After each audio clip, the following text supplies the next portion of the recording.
Hi, so nursing professor here. First of all, congratulations to you new grads. Yay! You have accomplished an incredible feat and you should be really, really proud of yourself. Don't let too much time go in between your celebration of being a new grad and you passing your boards, because it should be no more than about 40 days. So keep that in mind as you're preparing.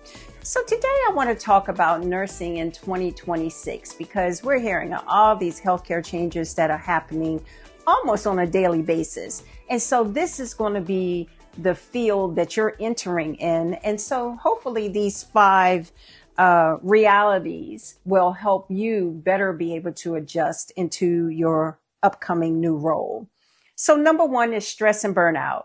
I can tell you, there's probably not one nurse that you will ever meet that would say that they have never experienced stress and burnout. And it's because it's the nature of our work. I mean, we're emotional human beings. We're taking care of people at their most vulnerable states. We take that stuff home with us sometimes, and we have to really work at controlling how much of that energy we actually receive. Along with that, especially as a new grad, you might be paired with a preceptor that's not a good fit. If it's not a good fit, you have to learn to speak up. You need to go to your nurse manager. You need to say, Jody's wonderful. I mean, she handles her patients really, really fine, but I really am not, the match is not working. You want to always lead what may seemingly seem like a complaint with something that's very favorable, very positive, but don't sit in that if it doesn't work for you. As a new grad, you're definitely going to be overwhelmed because you've learned all these pieces of the pie, and not necessarily is that pie going to taste good initially, but I tell you, slow down, listen, learn, ask whenever you see something new going on, if you can go and take a look at it. Always, always know that you can ask for help. All right. Understand the importance of work-life balance. It's going to be so tempting. I'm telling you, you're usually required to do 3 12-hour shifts. That one extra shift, the money's going to sound good, but be careful of taking on too many of those extra shifts too soon, because it can be very overwhelming. Number 2 on the list is going to be policy changes and health care funding. Now we're sitting at a time where just before I started to tape this, I heard that Congress is working on trying to come up with a solution to the Affordable Care Act such that it can continue into 2026 until they're able to come up with a replacement. So you're caught up in that, which means this. If that law doesn't pass timely, then you're going to see more uninsured patients. With uninsured patients, it costs the hospital a lot more money because there's no money coming in for the services that are being rendered. Hospitals are businesses. So you will be affected by that as being a hospital employee. You may be asked to do things like empty the trash. I remember one time in the 90s that there was a recession going on, and we had to start emptying trash. Now, nothing's wrong with emptying trash, but when you have hundreds of things to do as a registered nurse, the last thing on your mind is emptying trash. But these are the types of cuts that you will start to see in hospital settings when you start to see an increase in uninsured patients. You may have less snacks available for them. On the hospital units, you have snacks for patients because sometimes they get hungry. The meals are all crunched together between like 8 a.m. and 5 p.m. So between that time, you might have people who may need or want something extra. So you might get to a point where there is no extra. And that makes you feel uncertain, uncomfortable by saying, no, I'm sorry, I don't have any crackers.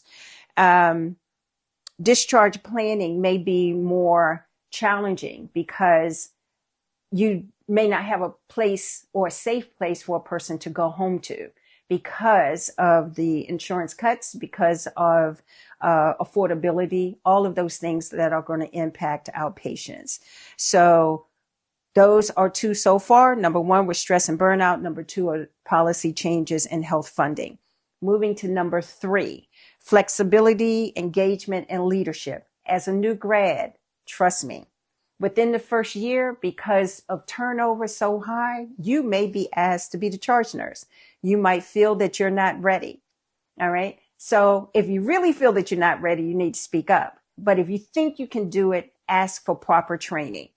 Do not take an assignment that you have not been adequately trained on, because the truth is this, you accept it, it becomes your responsibility. All right. Ask for classes, go to classes, participate in unit conversations, especially when they're looking for improvement ideas. If that pump doesn't work well, then say why it doesn't work well. Don't sit back. Don't be so much in a rush to go home when things can be impactful on you, which is going to help make your job a lot better.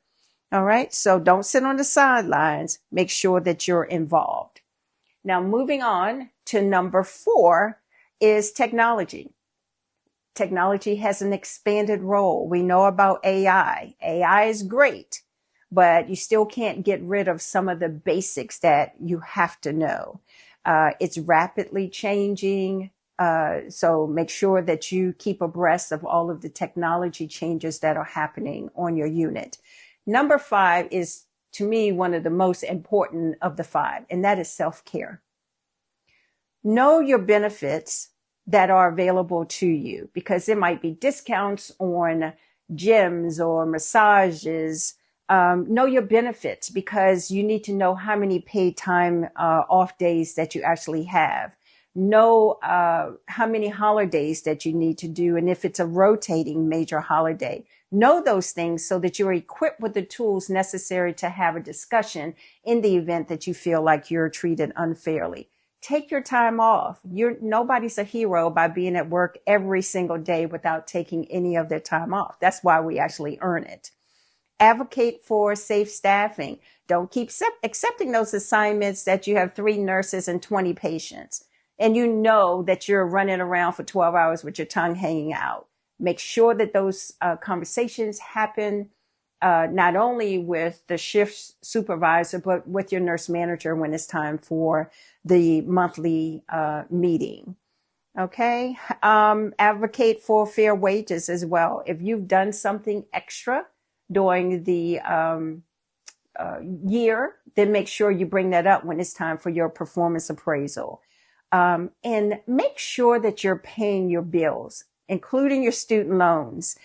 Make them a priority, because I can't tell you the number of broke nurses that they are. They have great salaries, but they either get over their heads with having too many expenses, buying too much, because it is exciting that finally you see a paycheck that actually is a livable wage. But be very, very careful with that, because you don't want to become chained to the job so much that you have to work that extra shift. If you choose to work the extra shift, it should be a choice. And then that money can be used for whatever it is that you have in mind.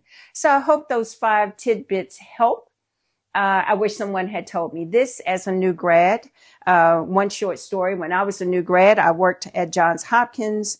I was the only African-American registered nurse on the unit, and it was not a good fit. I stayed because it was a great place to learn, but socially, it always felt like I was an outsider. And so if you're feeling that way, then make sure that, again, you get what you need out of the assignment given. You ask all the questions, you become solid with your knowledge so that when it is time to move on, you can move on to something that is a better fit. Don't feel like you have to stay someplace that doesn't feel good, because otherwise you're going to be miserable. Okay? So if you like this video, share it with all your cohorts. And again, congratulations on your success. And I'll see you next video. Bye for now.